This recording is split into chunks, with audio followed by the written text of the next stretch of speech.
Let's head out to my parents' garden and see how it's doing. They're getting ready to allow the land to rest, so they've harvested all their beans and pulled up the plants. And they've also pulled up their cucumbers and zucchini and squash plants. They've canned, frozen, and eaten as much as they can. And now it's time to move on to something new. One thing they still have in abundance, however, are tomatoes. My mom is still trying to pickle, can, and eat as many of them as she can, but now it's my turn to come up with something. So we'll say goodbye to the flowers and butterflies and head on back home and make something really good.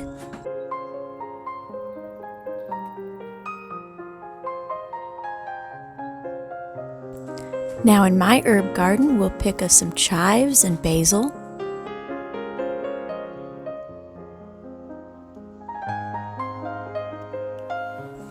We'll use some of Mom's garden tomatoes, some onion and carrots. Don't forget our chives and basil. And the recipe doesn't call for this, but I'm going to add celery. Now let's go ahead and wash our produce and get everything ready. We'll start by chopping all our vegetables. And I will link what you'll need in the description box below, along with the link to the recipe I found. This one's a little different as it has conventional and vegan instructions. I chose to make the vegan version this time because I love the idea of using cashews instead of dairy to thicken and cream your soup. I've never tried it and I really wanted to.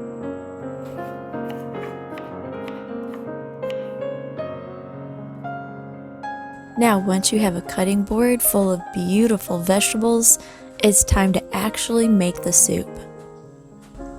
Heat some oil in a large pot, and once heated, go ahead and start to saute your vegetables.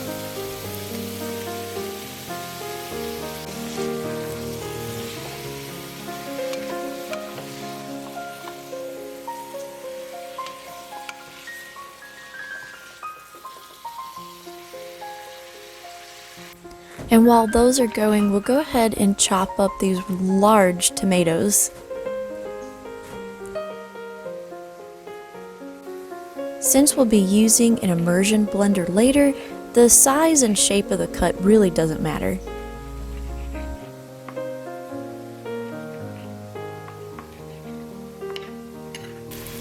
Go ahead and add those tomatoes to your pot.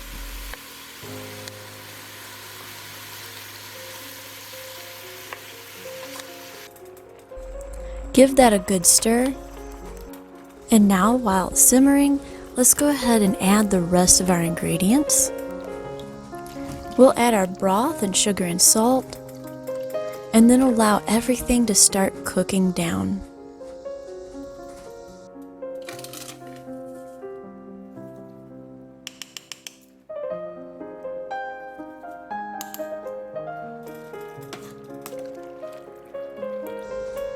And if you are using the cashews, go ahead and add them also so they get nice and soft. Once your tomatoes have grown soft and broken down, go ahead and add your basil and stir it in.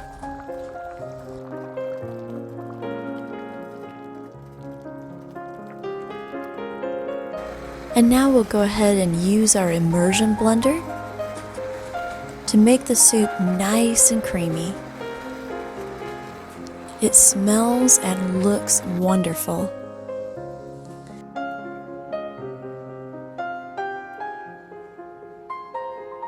And at this point, you can add whatever favorite toppings you might want. I decided to add chives to mine, but you could have used more basil, or even some pesto as the recipe suggests. Either way, you have a wonderfully warm and healthy soup, fresh from your garden or local farmer's market. And if you like historical cooking and unusual cookbooks, here's 2 more videos you might enjoy. And make sure to like and subscribe for more foodie adventures.